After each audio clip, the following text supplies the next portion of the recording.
Good morning, friends. Thank you for joining us today. We're just letting everybody filter in from the waiting room. So we'll give it a couple more seconds as we let folks come in. Hope everyone's having a great morning so far, and we'll get started in just a second.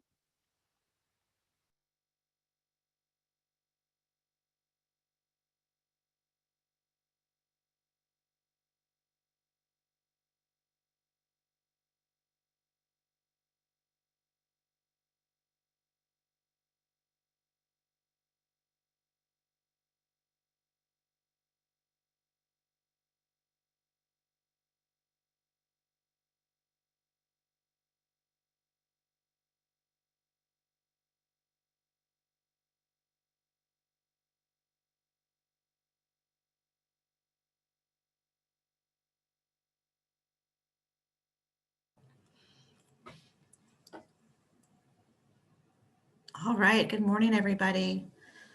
Welcome to HR Matters, our occasional series focusing on human resources topics. We are typically every other Wednesday, but because of the holidays, it's been maybe every third Wednesday. So you can always check our website at dominionpayroll.com. Click on the green bar at the top that mentions COVID, and you can see what our webinar lineup is. In particular, it's going to change a little bit in the coming weeks because of the holiday schedule, but we always have something going on. So we appreciate you and your consistent tuning in. Without you all, we would just be talking to each other. So welcome. Special shout out to my colleagues, Ashley and Megan. I see you guys are with us today. Thank you for joining us. I know you guys are busy. Today, we are going to talk about our friend COVID-19 and continued conversations about how it's affecting your people as we barrel through December and get through the winter. We typically come up with this content based on questions that we're receiving from clients. And that is, where we are. And then, of course, we also monitor any news coming from a variety of sources. So today is a collection of topics that I think Kim and I both think are important to either bring up for the first time or reiterate as we keep hearing questions from clients, and things keep changing. There definitely is reason to ask questions because guidance has been revised or the news changes. We have vaccines are being administered now in the UK, and we're on the precipice of hearing how that will roll out here in the States. So that's exciting, but we also want to temper that with a bit of reality, and that's not going to be a quick fix. And there are decisions you will have to make as business owners and leaders around that, as well as everything else. So the year of decision making continues. But one of the best decisions I've ever made is to partner with my buddy, Kim Alexander. Hi, Kim. Hi, good morning. How are you? Doing well. Thanks for having me. Always. We're always happy to have you. Kim is just an incredible resource for us and for me personally as we go through this very interesting year. So Kim and I put this presentation together, and we're just going to chat through what we have here. And Kim, of course, if I'm talking too much, you just butt in and, Absolutely. what you have to say. And of course, all of you out there listening, we'll take your questions. If you could submit them in the Q&A portion of your screen, that would be great. That will allow us to capture them going forward. And we will answer those either while we're presenting or at the end. So stick with us. We have probably about 30 minutes worth of slides, maybe more, depending on how much we talk. And then we'll get to questions if there are any. Hopefully you have some. Kim, do you want to just take a quick second to introduce yourself and Sure. What you do? Sure. I am an HR consultant with Mammoth HR. I've got over 20 years experience in human resources. I've worked as a department of one, and then also as the director of a department. I consider myself a strong HR generalist, and certainly have been in environments where, you know, you roll your sleeves up and you get your job done. I've also had a seat at the table, though, with more strategic direction for the HR function. So, you know, I think this year more than any other year has told us that, you know, once we really feel like we know what we're doing, something comes along and kind of smacks us in the face. So, you know, this is a learning opportunity for all of us, as the information that we're getting really changes every day, the more that we learn about COVID. So it's been certainly a great learning opportunity for me, and I'm sure of all of you. It's very frustrating at times, but you know, hopefully we'll get through 2020, and 2021 will look much better.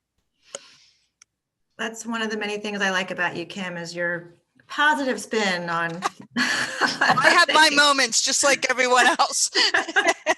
Well, I've never seen one. I don't know if I want to see it, but I'm sure at the end of the day, you definitely have a moment just like everybody here. Yeah. But we appreciate your even-handedness and balance as we talk through some really unique and difficult situations. All right, so let's dive in.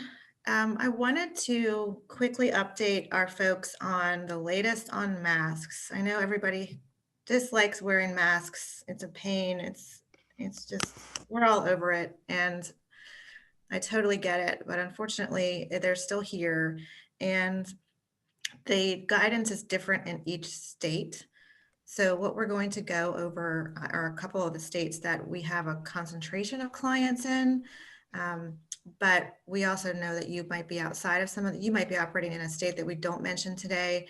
And if that's the case, we can look that up for you. And if you're not sure what the mask mandate is, I will say that masks continue to be the best form of defense, in addition, layered on with social distancing and hand washing. So now, joining public health experts, the majority of governors, I know a lot of them initially were a little resistant, but now they've changed their tune and to strongly encourage wearing face masks, even if there's not a state mandate in place. Most of the time you can be exempt if you're age 2 years old or younger. That age threshold has lowered. I know in Virginia it has lowered from 10 to 5.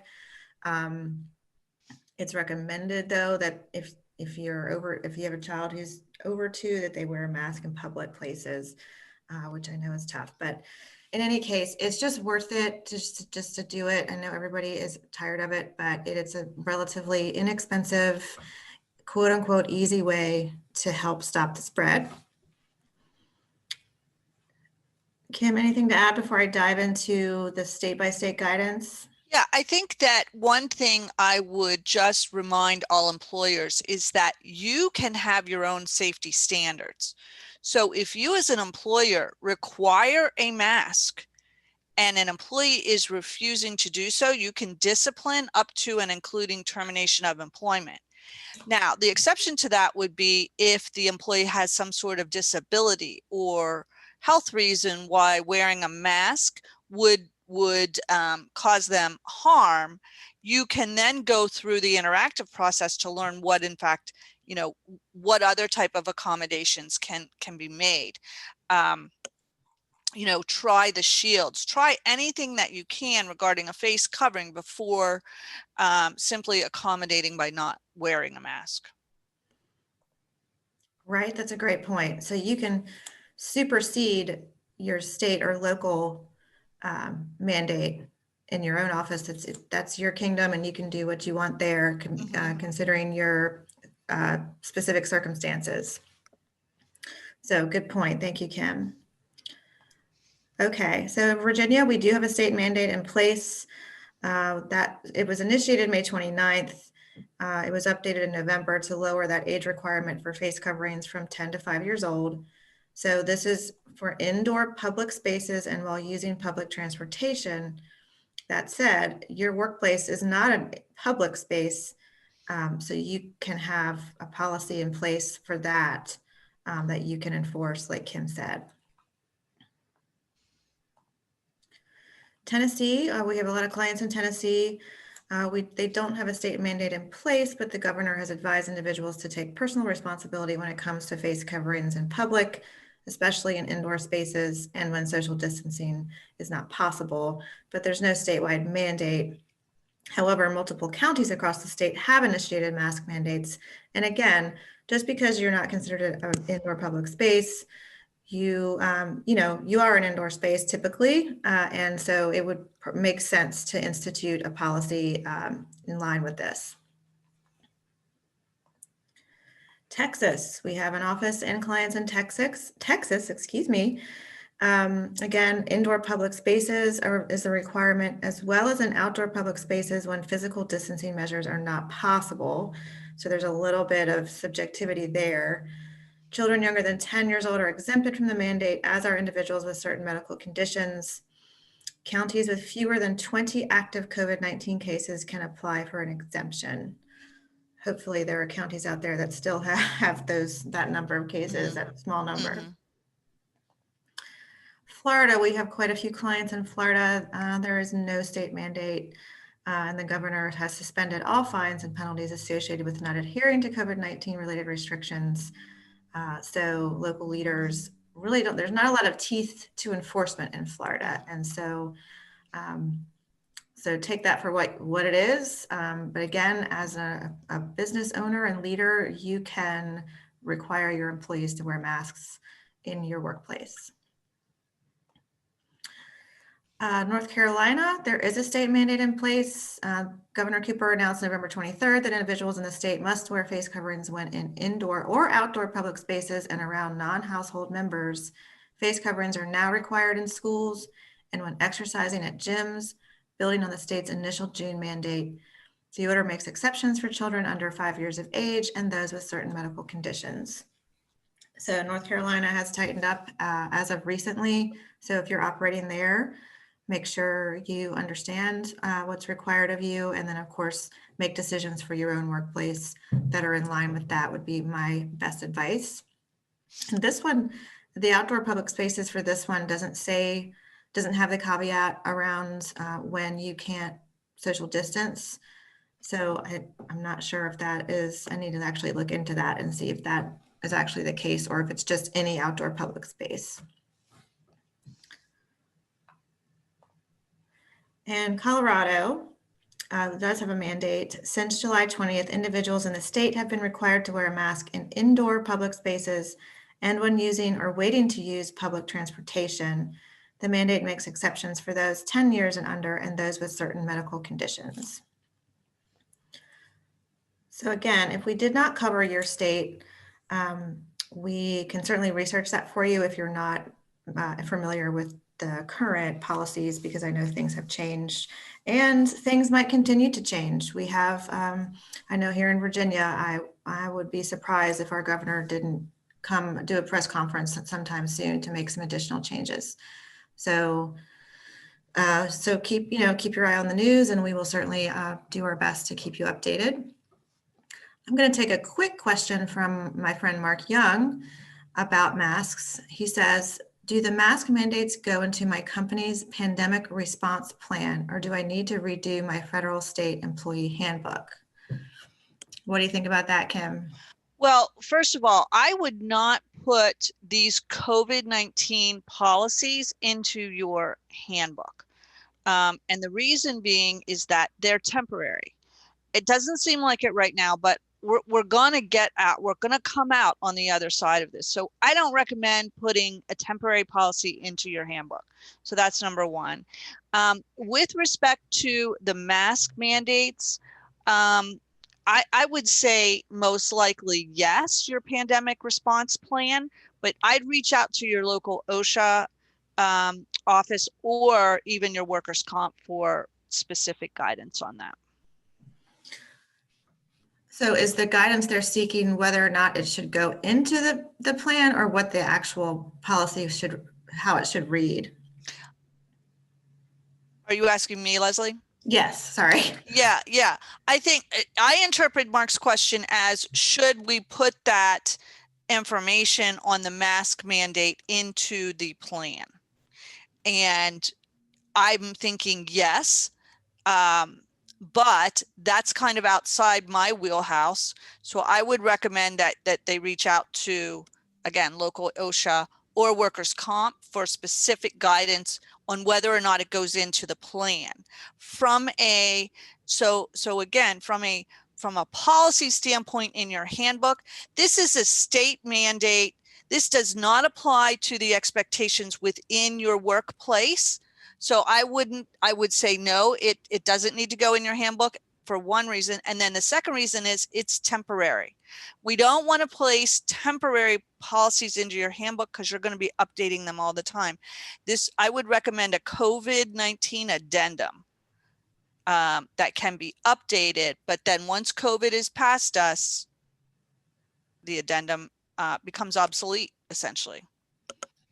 Right. So they could conceivably put they could reference the state or local mandates in the response plan and then go on to talk about whatever they have decided for their workplace. Correct. And that would go in their pandemic response, and that would also go into a policy in your temporary COVID-19 policies, which most likely they already have in place. Right. Mark goes on to say, from the drafting standpoint, I'd have my lawyer draft it, and I love the advice on no temporary policies in the handbook. Thank you.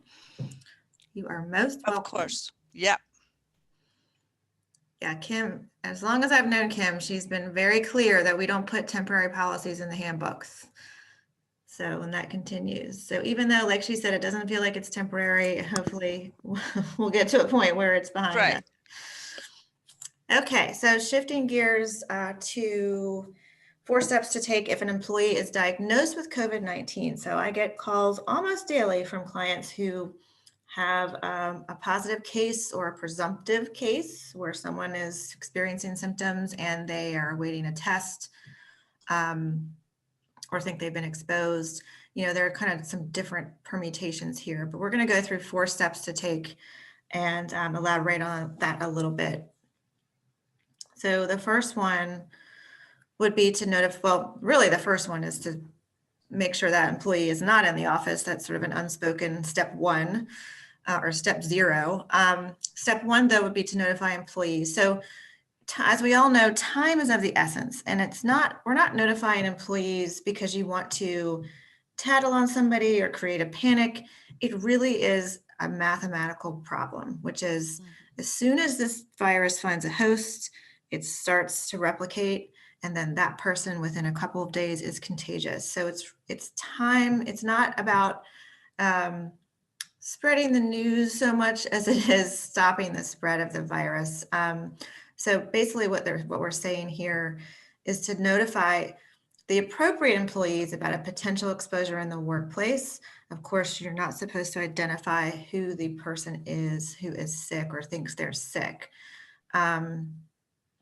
Some employees won't like that they can't gauge their own risk, but the Americans with Disabilities Act requires this type of information to remain confidential. So in other words, what they're saying here is, or what we're saying here is, if I work very closely with Kim and I get sick and she gets an email saying, we have reason to believe that somebody you've been interacting with is sick, you should, take steps to monitor yourself and report any symptoms. Kim's going to be like, well, why can't I, might be like, well, I need to know who it is. So I know exactly how long I was with them and exactly how close proximity I was with this person. Unfortunately, she can't be told my name from the employer. Now, if she figures it out on her own, possibly because I'm no longer in the office, my office is being cleaned rigorously, something like that, that's fine.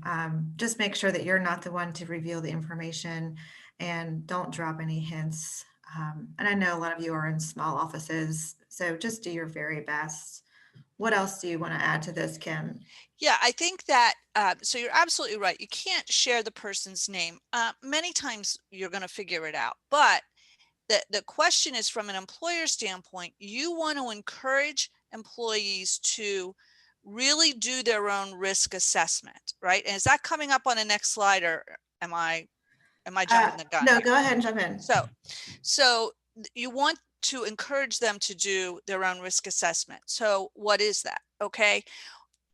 Ideally, in an office setting, you are to be socially distancing, 6 feet apart, with your mask on, washing your hands on a regular basis, on a vigorous basis. That's the question that you ask employees when you know someone in the office has tested positive. Have you been within 6 feet of any of your coworkers for an extended period of time? Extended meaning 15 minutes. So you're within 6 feet for 15 minutes over a 24-hour period. And if that's the case, and they say, yes, I have been in touch with some people for that long, then they may be subject to quarantine. And so if you, for example, if you have a department where somebody has tested positive, you're going to want to focus your efforts on that department and encourage employees to ask themselves that question. There are some departments where you're not able to socially distance, and we certainly understand that. But that's really the first question. Just because somebody has tested positive doesn't mean the organization has to shut down and everybody needs to go get a test. That's not recommended any longer. So I'll give you a perfect example. I had a client, an employee tested positive. She works in very close proximity to 2 other people. Those 2 other people we know needed to go into quarantine, but she has to drop off stuff in another building that's more of a warehouse type of thing. She goes in, she drops it off, and she leaves. She has no contact with anybody in that department. Therefore, that department is okay.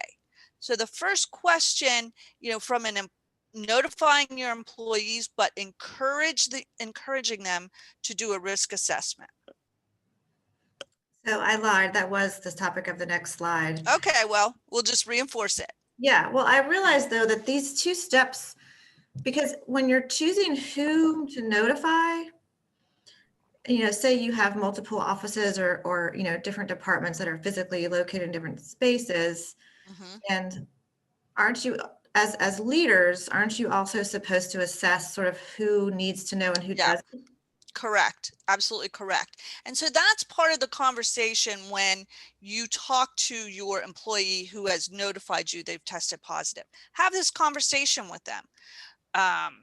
Ask them about their social distancing and their risk assessment so that you could potentially identify those departments that need to be notified. And I would say too, from like an emotional standpoint, we had a case, a client had a case a couple weeks ago, and the employee who ended up testing positive was just very upset and just felt terrible, felt physically terrible, but also mentally and emotionally just felt so bad. And so when you have that conversation with them, to ask them, who they've been in contact with, just make that a safe space. At that point, it's already water under the bridge. There's no point in admonishing this person, but moving forward, you can take steps to, learn from this. And if there was something that could have been prevented, or maybe they had symptoms and, people just sort of overlooked it, next time, don't do that. Don't overlook it. And, that way you can learn from this, but definitely definitely make sure that employee feels supported. And even if they acted in a neglectful way, at that point, it really, the more important thing is to get these notifications out and to assess the risk. And then, like Kim said, if somebody does meet the criteria for quarantine, then those people should be sent home. If they can work from home, that's the best case scenario. If they can't, we'll talk about in a minute how you can pay those folks or otherwise treat that quarantine.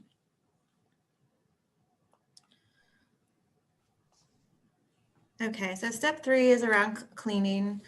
So these are the CDC recommended practices, and we all probably know these by now, but closing off the area, preventing anyone from entering that person's office or workspace for 24 hours, if possible. We realize that this might not be possible in your type of layout, but if you can do that, that's advisable. Increase air circulation if you can, open doors and windows just to get some airflow, and then go ahead and clean and disinfect the surface areas used by the person. And wait as long as possible before cleaning and disinfecting. So we know that primarily COVID is transmitted through air droplets, but surfaces are also could be a place where the virus hangs out for some time, but it's not indefinite. It eventually dies on a surface because it doesn't have a host. So, but do go ahead and clean and disinfect, unless if it has been 7 days or more since that person was in that workspace, then you probably don't have to do any additional cleaning and disinfecting. I think airflow is important. I think just as a general rule in your office space, if you're able to open some doors and windows here and there, I know it's getting cold out, but just to have some air circulation, I think that's a good thing, and regardless. But if it's been more than 7 days since that person's been in that workspace, you don't necessarily need to do any of this additional cleaning. And then, of course, if you want some more detailed instructions, you can go to the CDC's website and look up guidance for business and employers. You could also call your local or state health authority. I've had lots of luck. If I'm in Virginia, so I've had lots of luck calling both the Richmond Health District and the Virginia Department of Health and getting through to an actual person, and they've been really helpful. So hopefully you'll have the same experience. Anything to add on this, Kim? Yeah, so I would, hopefully it doesn't happen, but if and when it does, if you have somebody test positive for COVID, take a look at your processes and your procedures and see how you can improve them. So for example, are you doing screening questions when they come in the door first thing in the morning? Are you taking temperatures? So some of those things can be that precautionary step to not allow someone into the office who potentially may be coming down with COVID. So that's number one. Number two, cleaning and disinfecting areas should be done daily, if not, maybe a little less frequently, but that should be part of your regular process. I work remotely and I clean and disinfect my workspace every day. So, that's just something that should be part of your process. Yeah, good point. And I know a lot of you already are doing that. So that's great for preventative measures. Okay, so step 4 is an important step, and it's one that we spend a lot of time on, determining when that employee can return to work. And the reason why we've spent a lot of time on it, because not only is it important, but because the guidance has fluctuated a little bit over the past 9 months. And we'll get into this a bit more in a second. But generally, an employee will be okay to return when at least 24 hours have passed since resolution of fever without the use of fever-reducing medication, and other symptoms have improved, and at least 10 days have passed since symptoms first appeared, or since the positive test result if the employee is asymptomatic. Kim, do you want to expand on that a little bit? Yeah, so the reason why our guidance is fluctuating is because we continue to learn more and more about this disease. And so, just recognize that the person doesn't necessarily have to be free from symptoms. It's really the key is that fever, resolution of the fever without use of the medication, and other symptoms have improved. I think we all know that one of the symptoms is loss of taste, and that is really slow to come back. So that may not have resolved itself, but other symptoms like a cough, those types of things, as long as they're improving, they would be able to return to work.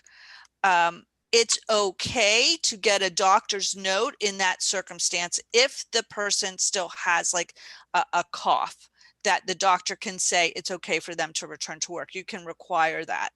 Um, and then with respect to being asymptomatic, so if the person, we've all heard about this, where they test positive but they have no symptoms.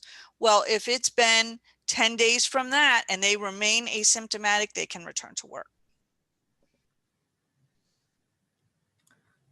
Right. And so, you know, the 14 days has been the sort of the length of time that's been passed around for this, you know, as associated with quarantine since the beginning. Mm-hmm. And then some of these sort of targets have moved. These 10 or 7 day targets have moved around. I think the tricky piece with asymptomatic people is that no one really knows when exactly, without symptoms, no one really knows what stage the virus is in their body. Mm-hmm. And so you've heard us say before, if someone's asymptomatic, but they think they've been exposed, it's been recommended that 14 days should go by, just because, to be on the safe side, because that's a safer margin. But 10 days would be the minimum. Kim, can they require to go above and beyond the minimum just in their workplace in terms of the quarantine length? I would not recommend doing so. And here's the reason why. You're following the guidance of the CDC. And so they're the experts. None of us, you know, unless we have doctors on the phone, we're not experts in this. And we can only follow the guidance that we are being given by the CDC. Based upon that guidance, the CDC is telling us that the employee is safe to return to work. And that's your responsibility as the employer, to ensure that your workplace is safe. The guidance from the CDC is saying that would be the case here. Okay. And then local OSHA, I mean, OSHA rules, even before the pandemic, OSHA puts the onus on employers to keep their employees safe in the workplace. And that also applies to COVID. Correct. Okay. Options for quarantine. So here's again, I added this reminder about quarantine length. Like I said earlier, the 14 days is sort of the most conservative length of time to reduce that, to reduce the risk of infecting others. But both the CDC and here in Virginia, the VDH, say the period could be shorter in some cases, which is, you know, meant to lower the burden on people. 14 days is a long time to be out of commission. So like we said before, 10 days is the goalpost there for those with symptoms who meet the symptom-based guidelines and have had no test. And we're going to go over this in a second, but basically, if you have symptoms that started on Monday at 9 a.m.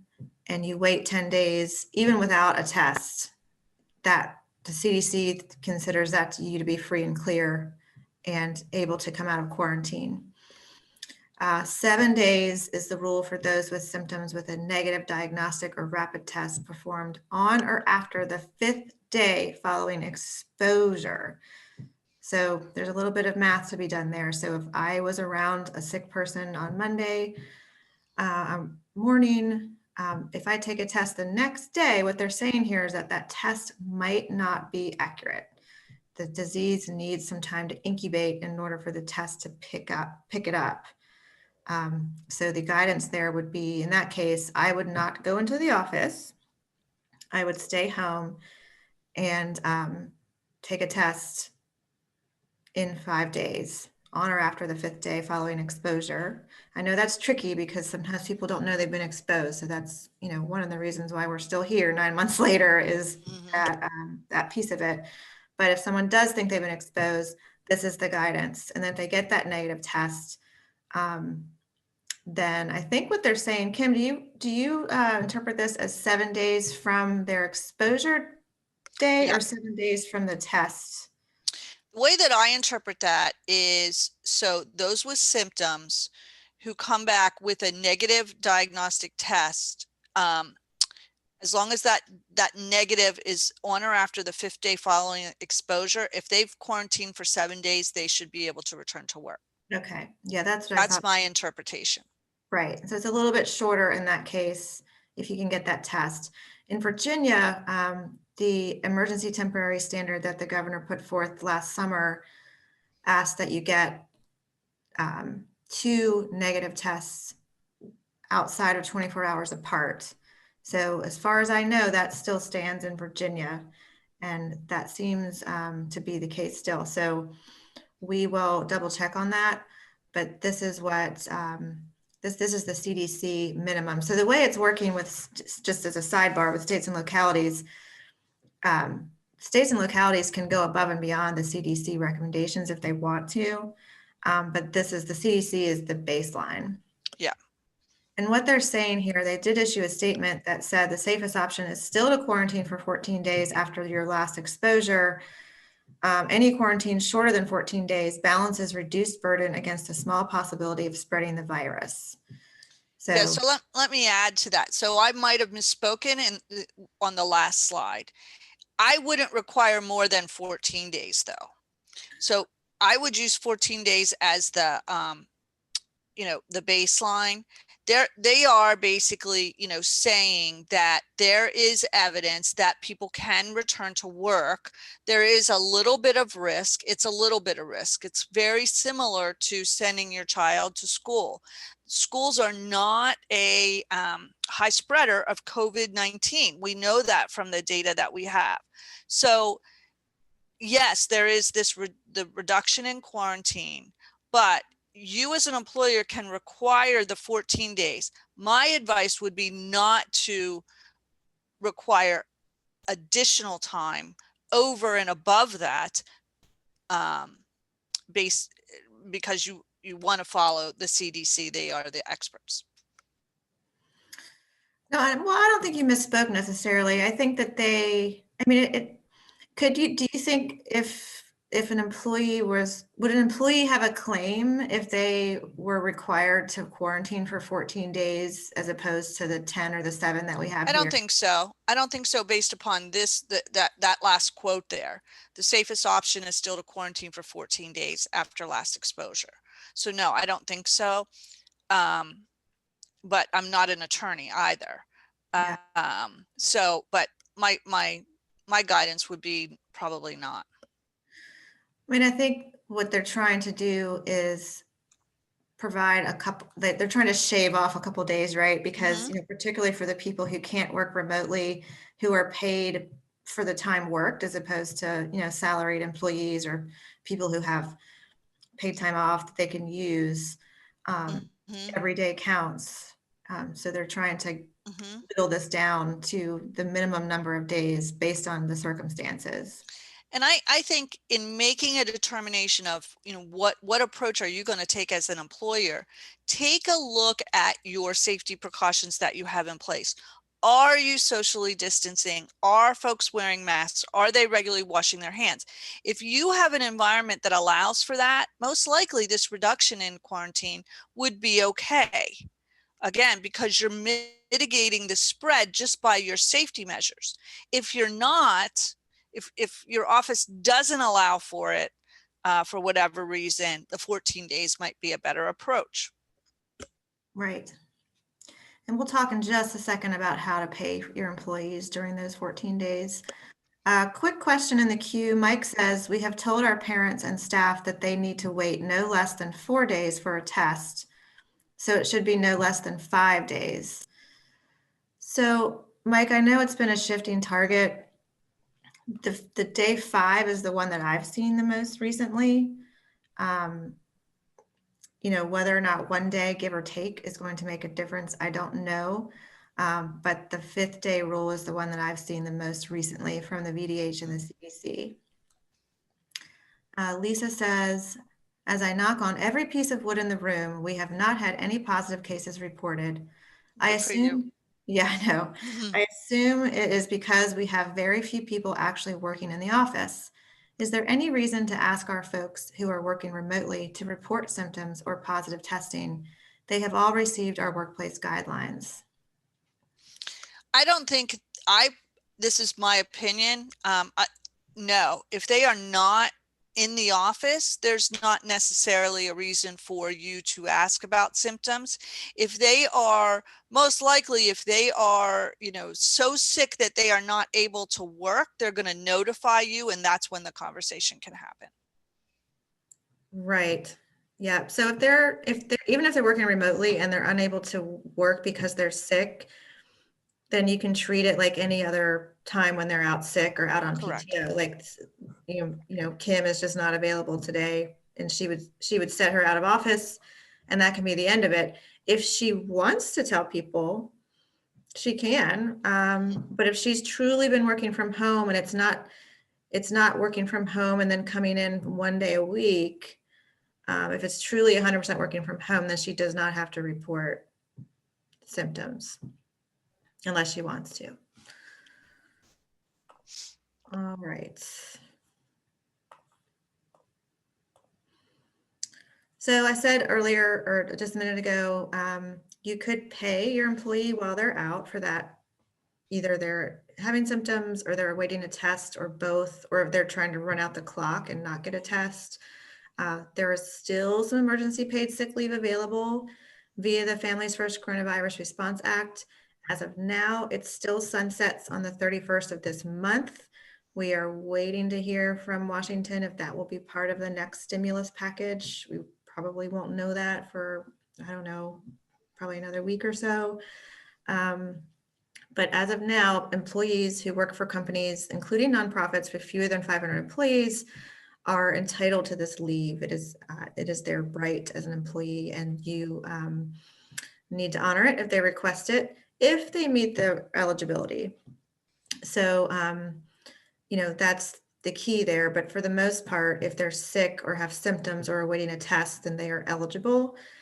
And you won't be paying those wages. So the government will reimburse you for up to 2 weeks of wages for an employee who is experiencing symptoms, been diagnosed, is caring for a loved one who is sick, or is home with a child whose school or place of care is closed due to COVID-19. The max reimbursement amount is $511 per day, or $5,110 total if they use all of it. They don't have to use all of it. Say I feel symptoms on Monday at 9 a.m. I stay home for 4 days. On the 5th day, I get a test. So I'm home a total of 5 days. The test comes back negative. I go back to work on Monday morning. I've only taken up 5 days of the 2-week period. And then that balance stays, I could still use that if I needed it again. As of now, I can only use it through December 31st, but if it gets extended, it might be that balance can be used in 2021. I don't know that yet, but that's how it stands now. Most people end up using most of it the first time around, but once they use it, they can't use it again, at least as of now, in terms of how the legislation is written. If they need additional time beyond the 2 weeks, then you could have them use PTO or unpaid leave, unless it's for childcare reasons, and then they can use emergency FMLA leave, which is 12 weeks worth of leave. Obviously, there aren't 12 weeks left in 2020, but again, it's there if they need it between now and then, and possibly in 2021. During this leave, if they take it, benefits should continue, and you'll get reimbursed for your contribution to those benefits if that person is receiving those.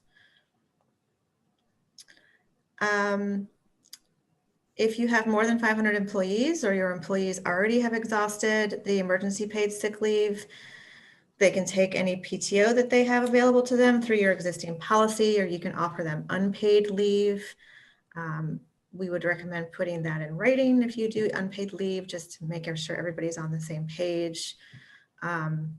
Ideally, if they can work from home, then definitely allow it. I know here in Virginia, a part of our governor's guidance is to, say if a job can be performed from home effectively, then go ahead and do it, whether they're sick or not. And then these last 2 paragraphs, I'm definitely going to ask Kim to weigh in on, but I'll go ahead and read them. We don't recommend terminating someone because they are under quarantine. We realize that they present real issues to business continuity, But we also want to avoid any employee claims of discrimination. We do get a lot of questions about travel. You have the right to ask about travel during quarantine, but managing what happens if somebody does travel during quarantine is the issue. Additionally, some states have protections for restricting off-duty activities. The best approach is to follow the Department of Labor's lead and put a great deal of trust into employees and their off-duty activities during quarantine. Kim, that last sentence, I can tell you right now, I have some clients that it's frustrating. gives them a headache. Yeah. Yes. Absolutely. Absolutely.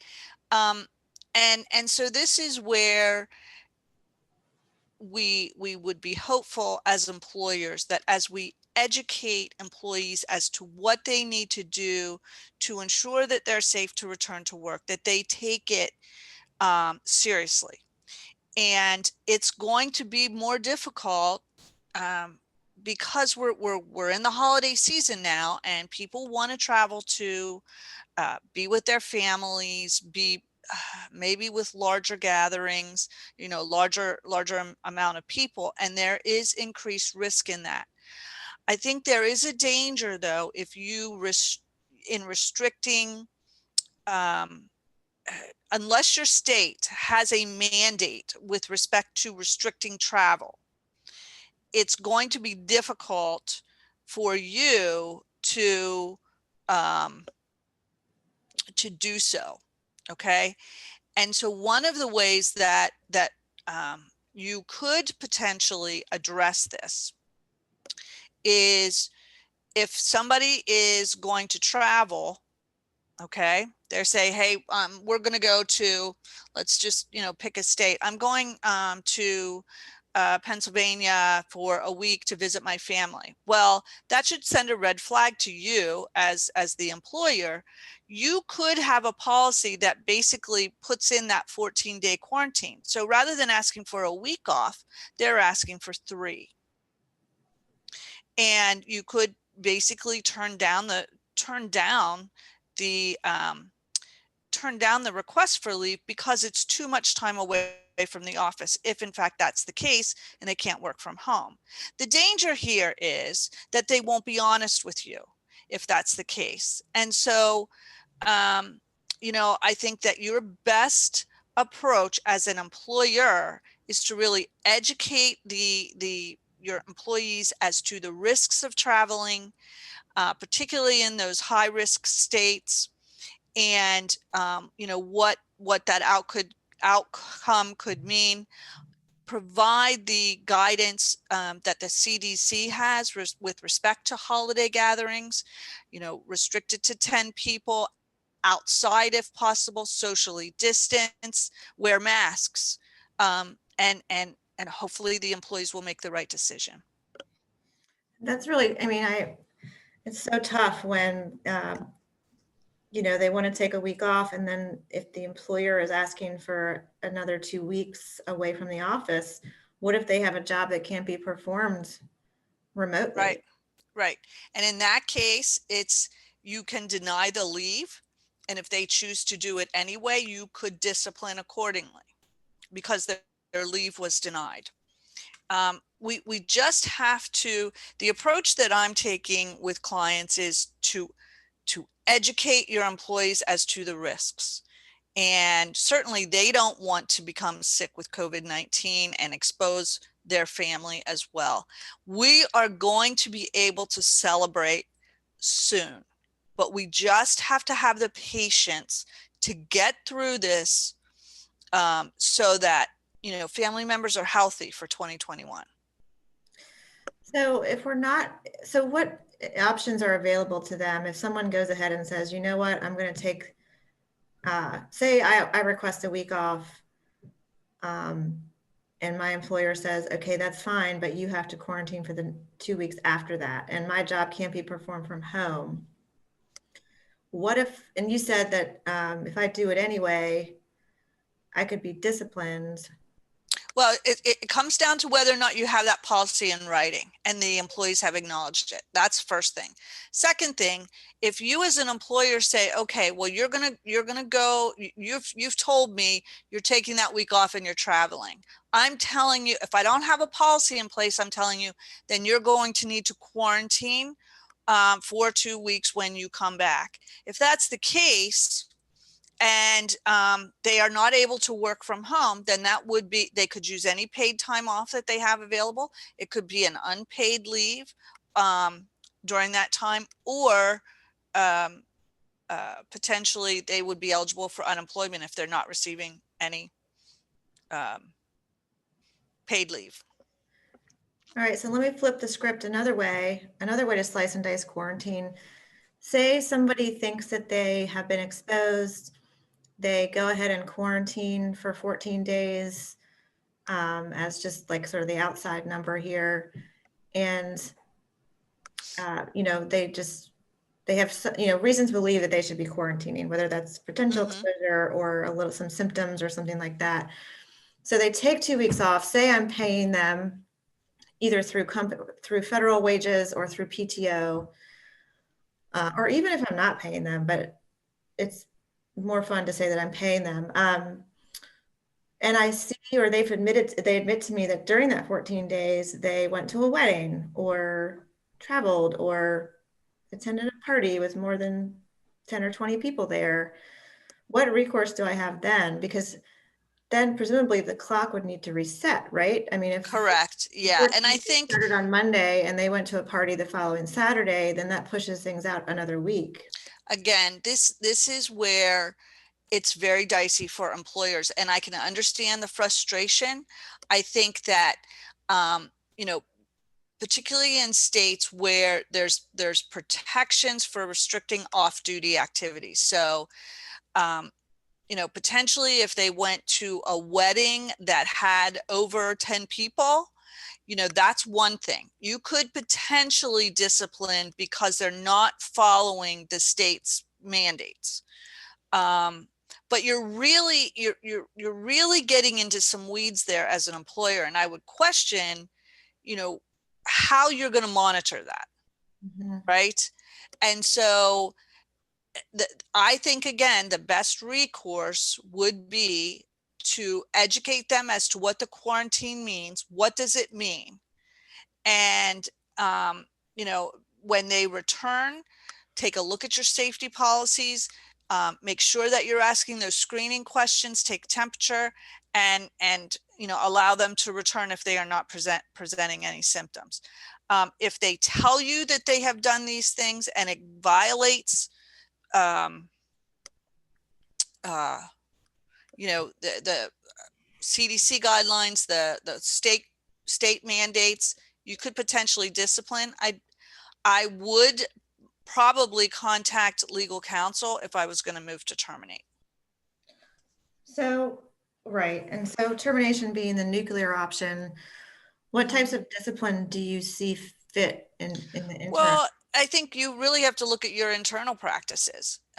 It's, to me, it's something where take a look at how you have addressed other policy violations that are similar, and be consistent. That's no different. So if this is something where you're going to say, okay, you know, you're going to be, and I'm using an extreme example, but you could basically say, okay, you have exposed yourself, you will quarantine for 14 days without pay.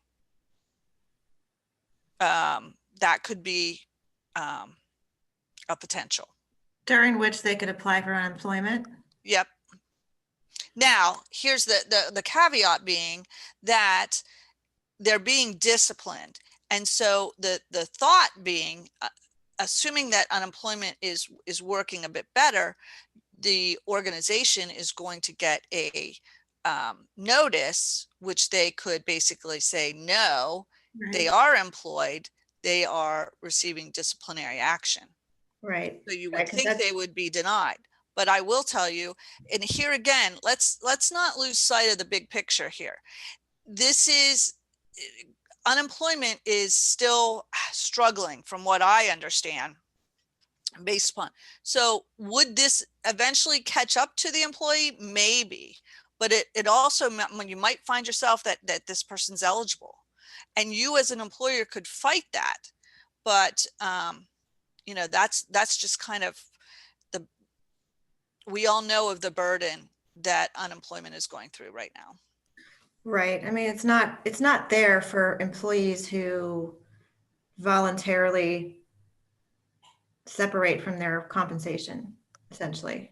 That's a clunky way to put it, but it's there for more of an involuntary situation. And if they know they're going to, if they go ahead, if they know the policy, if they're educated by their employer and they go anyway, and they want to be paid for those 2 weeks, even though they were told that they wouldn't be paid, then that technically would not follow the letter of the reason why unemployment exists. Yeah, and I think here again, employers need to really think about, you know, what can we really monitor and be responsible for. You don't want to get down in the weeds and try to, you know, follow your employees on Facebook. I don't recommend that whatsoever. And so I would approach it just as the Department of Labor has approached it. Trust your employees, educate your employees so they can make those right decisions. And then, you know, when they return to work, follow your safety procedures, do those screening questions, take their temperature. And that's all you can do as an employer, in my view. Okay. That is definitely some tricky stuff. All right, Mike has a question. Just to clarify, and as also mentioned yesterday, employees can't just say they feel bad, take time off, and expect to be covered under the CARES Act, which I think he means FFCRA. Yeah, that's right. Don't they need to be under the care and the specific direction of a doctor or care professional? That's a great question, and you're absolutely correct. It's not something where, you know, the employee has the sniffles and oh, I need to quarantine. In order to be eligible for emergency paid sick leave under the Families First Coronavirus Response Act, they must be under the mandate of a state mandate to quarantine, or a doctor's advice to quarantine, or they're seeking symptoms, or I'm sorry, they're experiencing symptoms and they're seeking a diagnosis from a doctor who tells them to quarantine. Only then are they eligible for emergency paid sick leave. And another example, which we get quite a bit, is an employer says, oh, you potentially could be exposed, you need to go self-quarantine. That direction in and of itself does not qualify somebody for emergency paid sick leave. They must go and be advised by a healthcare provider to quarantine. Oh, that's interesting. But doesn't that get into weird territory with the ADA? I want to say if my employer says, I think you should go home, I think you're sick or you're a potential risk, but yet I need a doctor's note to get paid leave under FFCRA, is that weird territory where it seems like my employer is telling me to go to the doctor or get a well, the issue is it would really be up to the employee. You as the employer has the responsibility to keep the workplace safe. So if somebody is, you know, experience symptoms, or, you know, they don't pass those screening questions, they can send them home. If that individual then chooses to go and get a test, or, you know, get see the doctor, explain to them what's going on, and they're advised to quarantine, then they'd be eligible. Again, I think that the FFCRA was, keep in mind when this law was passed, it was April 1st, right? Yeah. We know so much more now, but those uses are still in play. So the employer mandating that they quarantine in and of itself is not enough. Okay, so in the case of somebody whose job can be effectively performed from home, if, They're not eligible. If they can continue to work, even if they have COVID-19 and they're able to work, they're not eligible. This is for those who are unable to work. right, so I could, because I fall into that category, I could say to my boss, hey, I'm not feeling really well, I'm gonna opt to not come in, and she and I can be in agreement around that. But, and then also, but I'm still going to work because I Mhm, feel well enough to work, and then if I start to feel unwell mhm. and can't work, then that's when I would need to go to the doctor and get a doctor's note, and they could make the decision to pay me using FFCRA funds because I'm not working. Correct. Yeah. Mhm. Okay. All right. That makes sense. All right. I know we are getting to, or we've passed the noon hour. I'm sorry, Kim. That's all right. Feel like we always go past when you're with us. I'm long-winded. Well, no, that's not what I meant.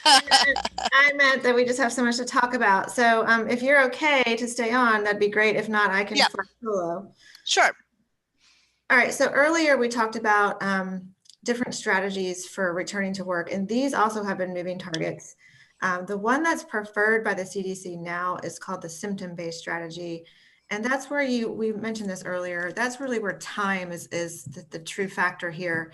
And it's moving away from just a um, test-based indicator. So this is no fever for at least 24 hours without medication. Other symptoms are improving.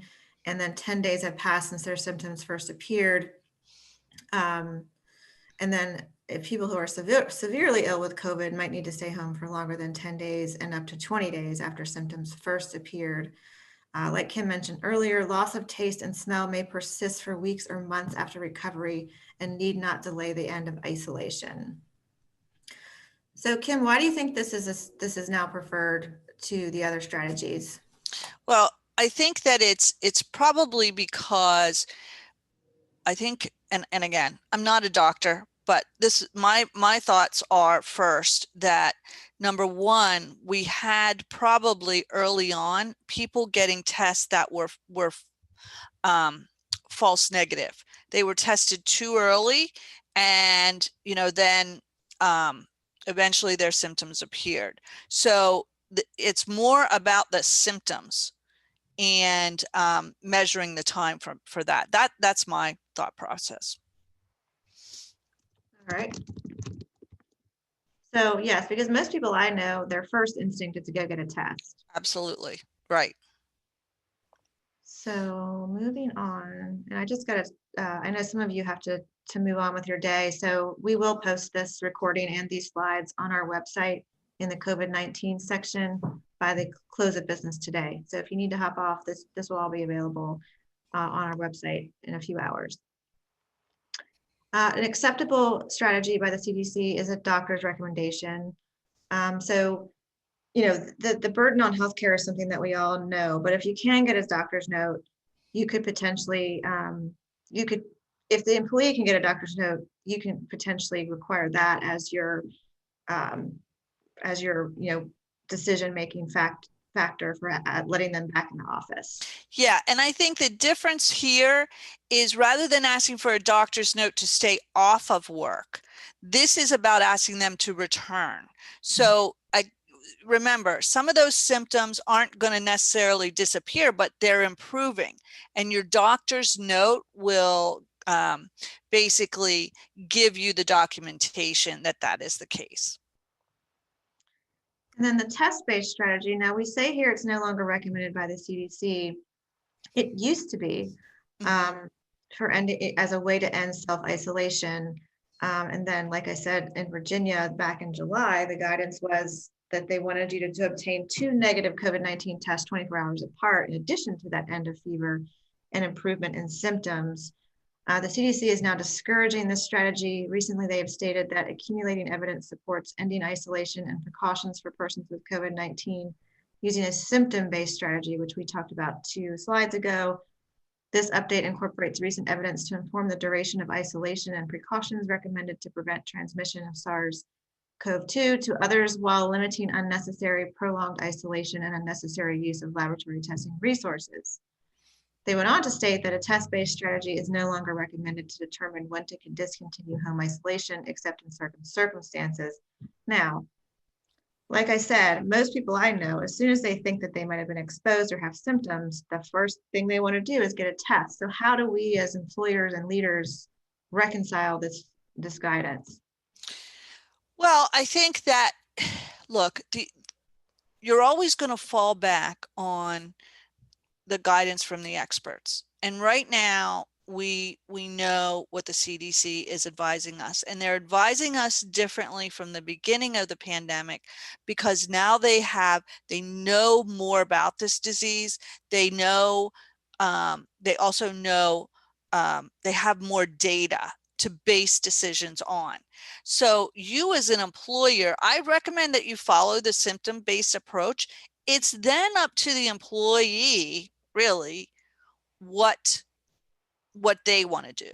So you as an employer can allow that person to return to work, assuming they met the criteria for returning to work under the symptom-based approach. The employee then is going to determine what's best for them.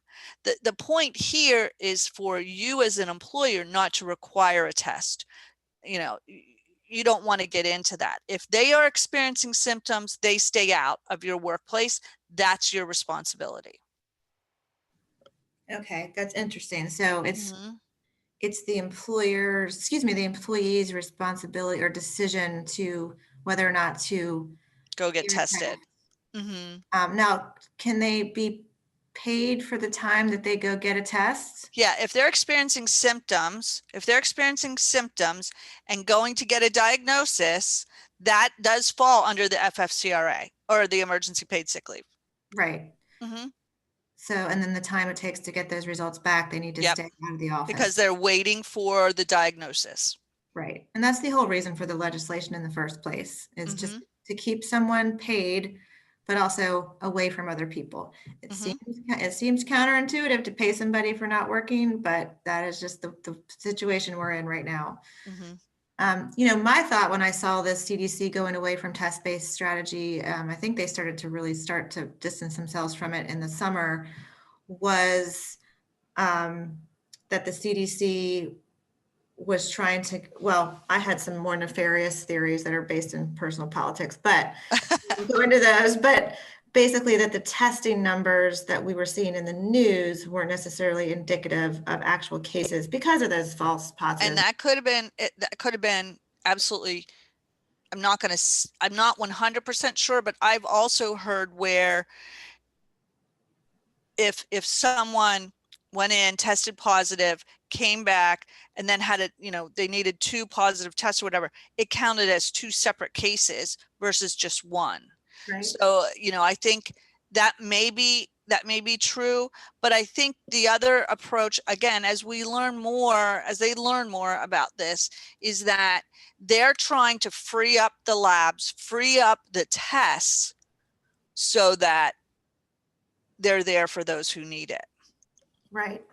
Yeah. Well, especially around the holidays, and we've all seen the news headlines about record number of tests being Yes. taken before someone travels. And that's, again, like you said, it's an individual decision, but I do think it's become a little convenient that someone can say, well, I'd really like to go see my relatives in Rochester. And well, New York State has a lot of its own rules in terms Yes, of visitors, that's true. but I'll just go get a test a couple days beforehand. If it's negative, I'm fine. I feel like that we've gotten a little too casual around using testing as sort of a drive-through Mhm. reassurance Mhm. that everything's okay. That makes me a little nervous. But that's, if someone has an employee that they could potentially could use that as an excuse and say, or a reason why they should be allowed to travel without penalty, is saying, well, I got a test ahead of time, so it should be fine. You can still, though, require, particularly if they're going to those high risk states, you can require a quarantine when they return. Yeah. So, again, you could put it in your policy that it basically combines, but you could have a practice of requiring requiring quarantine, when they return. Right, because who knows what happened when they were Right. on vacation. Yeah. Right. Mike says, not to put words into anyone's mouth, but it seems pretty clear that our efforts should focus on the direction of the CDC, which I agree with. However, VOSHA, which is Virginia's Department of OSHA, local healthcare, state healthcare, and the state governor in Virginia are not always saying the same thing or saying things at the same time. Yeah, that's a great point. So here's what I would say, Mike, and I can understand the frustration there. And Virginia isn't alone in this. There are states, that are mandating things that don't necessarily go with CDC. What I would recommend following is that the CDC is not a rule maker. Okay, they're giving guidance. So if Virginia has laws in place, you as the employer would want to comply with those. And when you say not a rule maker, you mean the CDC can't enforce its guidance? Yeah, yeah. So that's correct. They're putting information out there to allow employers and governments to make decisions and rules surrounding it. But they in and of themselves are not a rulemaking body. Right. Well, we could have a whole separate webinar on the pros and cons of having centralized enforceable policies from the top down. Right. But yeah, it's definitely frustrating. I can imagine. I think I've always looked at it as the CDC guidance has been the minimum, has been the baseline, and then states, localities, and private employers even can go above and beyond. That's a great way to look at it as well. All right. But I would just preface that, and this is that the CDC's guidelines are based upon data, and sometimes there's a question as to whether that's the case on a state level. I see. Okay. Well, again, I have theories about the CDC's. I mean, for instance, this quote in this second paragraph, this middle paragraph here is, I don't know, that quote seems to me, it doesn't say much. It's sort of, I don't know, it could be more clear as to their reasons for this. But in any case, the test-based strategy is no longer recommended by the CDC, but you can still, obviously many people are still using tests. Just make sure that you follow the rules in terms of timing. If someone's exposed, the test really isn't good until 5 days after exposure. All right, so this is the last piece. We added this in here, and we'll roll through it pretty quickly because it's still pretty early yet. We do expect the the EEOC, the Equal Employment Opportunity Commission, and the CDC to chat with one another in the coming weeks and hopefully come up with some guidance around what employers can require in terms of a COVID-19 vaccine. But until then, what we have to go on is what they have guidance around in terms of influenza vaccines. Again, this hasn't been updated regarding the specific COVID-19 vaccine yet, but we just wanted to go ahead and plant the seed for you guys. So what it says now is that according to guidance, an employer may require vaccinations as a condition of employment where there are job-related and consistent with business necessity, where they are job-related and consistent with business necessity, but must be prepared to grant reasonable accommodations to those with a disability or religious belief as addressed by the ADA and Title VII of the Civil Rights Act. So while you could require a vaccine once it's available here in the States, you'll need to be prepared to grant reasonable accommodations, and we'd encourage you to consider whether you should make such a requirement a condition of employment. This is admittedly a sensitive and invasive topic. We recommend providing employees with information on the vaccine once it's available. So if there's a published list of potential side effects, certainly the timing between the first shot and the second shot, and also the fact that just because you have the vaccine does not necessarily mean you all of a sudden get to run around and be in close proximity to people and not wear masks. It's definitely going to be a marathon and not a sprint. And then encouraging them to make a personal health decision with their healthcare provider. So that's the current guidance in terms of the flu. Kim, we expect that this will hopefully be updated at some point soon to be more specific to COVID, but we just don't have anything yet. Right, exactly. Keep in mind that we can possibly expect there to be some different guidance with respect to COVID-19 because COVID-19 is a pandemic. And, that's not something that any of us have experienced. And I know that the CDC and the EEOC are talking right now about whether it should be required, what are some of the implications of requiring it, those types of things. We're going to see some definitive guidance, particularly once vaccines start happening. And so, just be on the alert. It's likely, although maybe not, that the guidance would be a little different than that of the flu shot. Right. So we'll keep you updated as those requirements and the guidelines and the advice come out. Right. Thank you. For sure. We're definitely keeping an eye on it. And this is just another way of rephrasing what was said on the other slide. But the question is, may you as an employer, if you're covered by the ADA and Title VII of the Civil Rights Act, compel all of your employees to take the influenza vaccine, regardless of medical conditions or religious beliefs? And the answer to that is no. Employees may be entitled to an exemption. You'll need to engage in an interactive process with them in order to decide whether or not you'll grant them an accommodation. Also, same with a sincerely held religious belief, practice, or observance would prevent someone from taking the influenza vaccine. You must provide a reasonable accommodation unless it would pose an undue hardship. Most of you have probably heard this language before. Generally, we would say that ADA covered employers should consider simply encouraging employees to get the influenza vaccine rather than requiring them to take it. But again, as of this date, there is no vaccine available for COVID-19 in the states. So we expect to get more specifics on this going forward. And as I mentioned earlier, just because people get the vaccine does not mean that we will all of a sudden see the end of masks and social distancing and cleaning in the workplace. So that's part of it too. I think people who I've talked to who are anti-vaccine are afraid that they'll be made to wear some sort of scarlet letter in the workplace because they didn't get it. And I'm just guessing here, but I don't think that's going to be the case. At least initially, the guidance will be to continue with these precautions as we see, as we let the vaccines get distributed, but I don't know for sure. So that, again,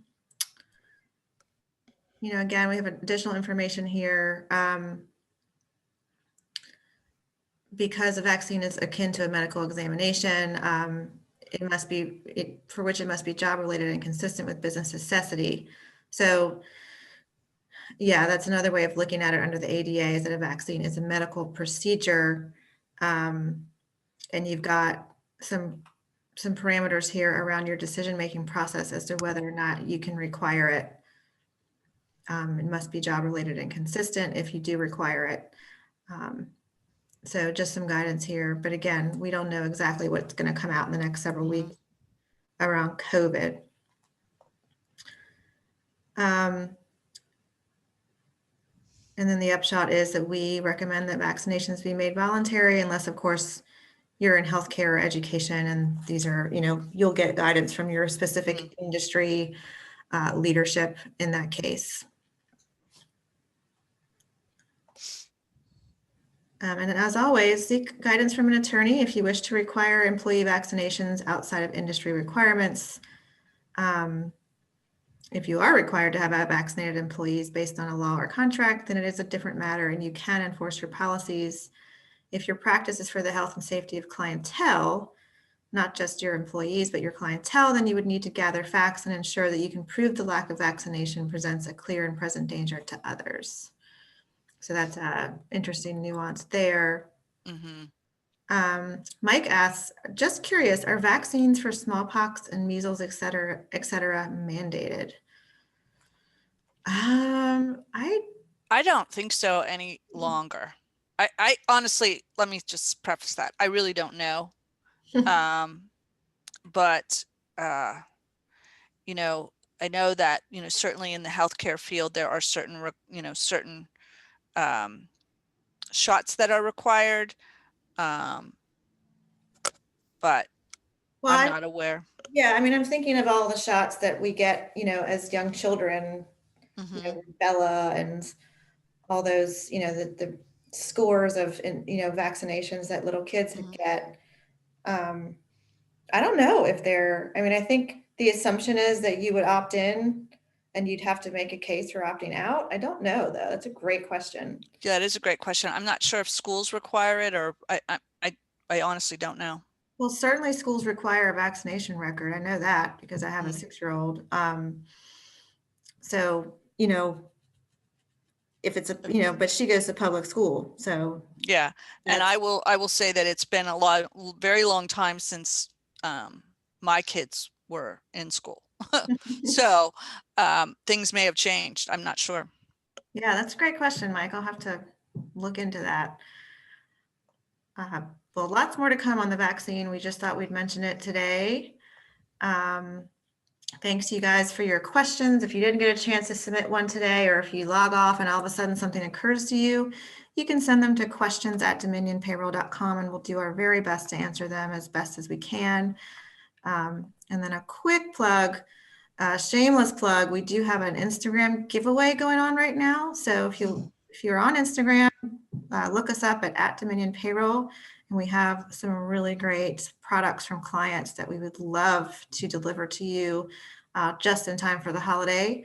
So enter that giveaway and you could very well win. And then we're also raising money for Feed More, which is a Richmond-based food collection organization that's just dynamite, and they do a great job of getting food and other necessary supplies into the hands of people who need them during, well, year round, but in particular during this season. So if you're interested, you can go to that page and we will match donations up to $250, which is super great. Just quickly checking. Oh, thank you. Isabel has posted that link in the chat. So I know you can't click on it on the PowerPoint deck, but if you want to post that or click on that in the chat, that'll take you there. And so we appreciate that, Isabel. Mike says this was a great review. Thanks, Mike. As always, we are only as good as our listeners. So we are very happy to have had you with us today. Sorry we went over, but we, as usual, bit off more than we could chew. Kim, we, as always, appreciate you having us, you being with us and taking the time out of what I know is a busy schedule. My pleasure. Thanks for having me. All right. So everyone, stay safe out there. Check the Dominion Payroll website on the COVID page for upcoming webinars. The schedule is going to be a little spotty over the next several weeks, but we will always have something. And then our questions@dominionpayroll.com email is always there if you need us. Whether or not you're a client, we don't discriminate. So enjoy the rest of the day and the rest of the week. Kim, I will talk to you soon. All right. Thanks so much. Take care. You too. Bye-bye. Bye.